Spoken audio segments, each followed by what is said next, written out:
Okay guys, so now we're going to do our studio, but today we are going to use it in Google Collaborator, which uses R to run its code.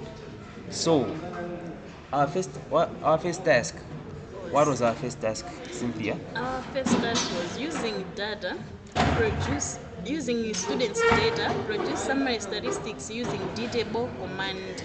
Okay, so to do what Cynthia said, firstly we mount the Google Drive, which you're going to be taking the datasets or any file you want to use in Google Collaboratory from. So we use the code from Google Colab, import drive, then drive dot mount, because you're mounting the drive into the what? Into the into the file, into this file, then ABINB. So we use this path, so it locates the, as you can see, as we run it, it will give you a certain window which will tell you to connect your Google Drive.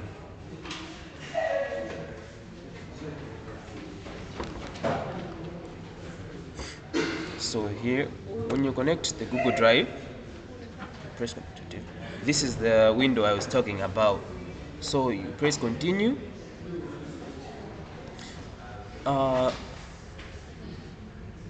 In this window, if you haven't done it before, whereby you give it access to some features, so the features you just press to give access to Google Collaborator, to access the Google Drive, then you press continue.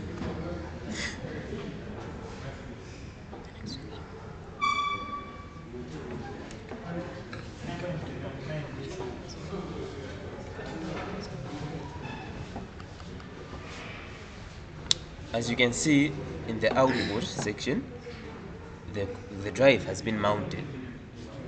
Then we have to go to the next task. The next task says create a bar. Wait, I made a mistake. The task wasn't finished because we haven't imported the data, whereby it says using students' data produce summary statistics, so we haven't produced them. So the summary statistics comes about whereby we import the data set which we want to use. In this case, it was an Excel file, which is students' data as an Excel file. So we import pandas as PD, whereby we command it to be PD. So we give the path to the file we want to use, whereby we do file path equal to the file path you want to be using in this. You can use any word, it's not just you can use file path, you can use file, you can use any other name you want to use. Then we try to read it, whereby as you can see, there's data frame, which is the data frame, whereby you tell Collaborator that there's a frame, a data frame. Then you read, whereby PD pandas dot read Excel, the file path, this file path, whereby the Excel file will be loaded in. Then we print. Then we're telling in this code we put print in order to tell us if it has successfully loaded the data. It should produce us successfully loaded data. And if the file is not found, it will give us, whereby we also print error, the file path was not found, except or exception, as it will print an error occurred while loading the file, whereby it isn't because it didn't be found, but there's a problem in it.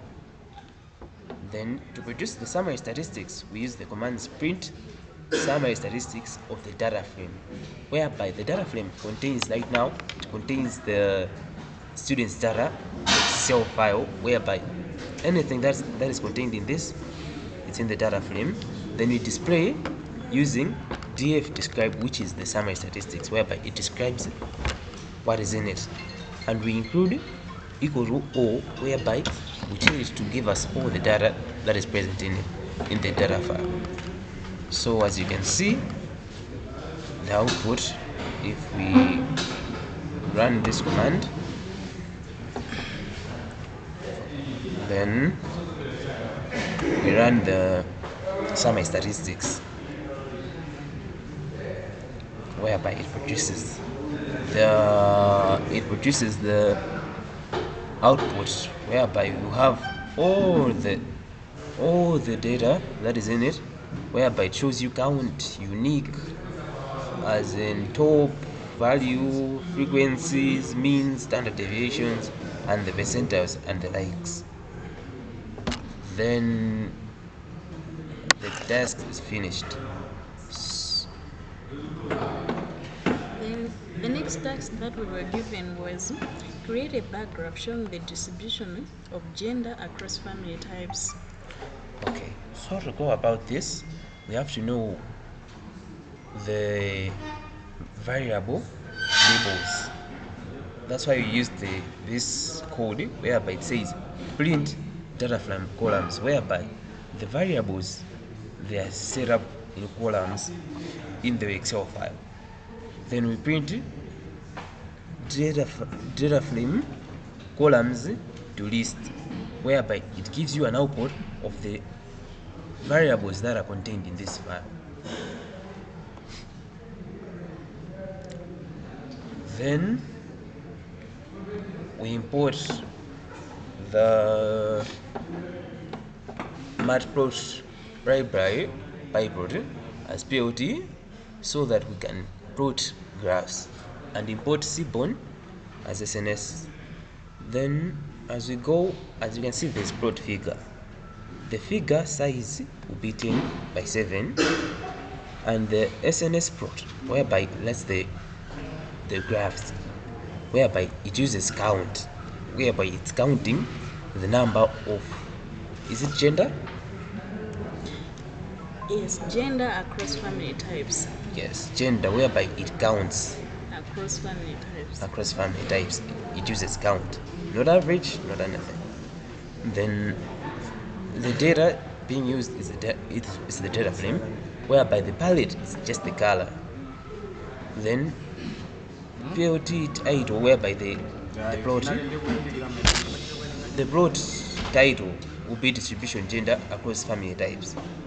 Then the x axis will be labeled, whereby it's plot x label, it will be family type, and the y label will be count, whereby that's where the count is coming from.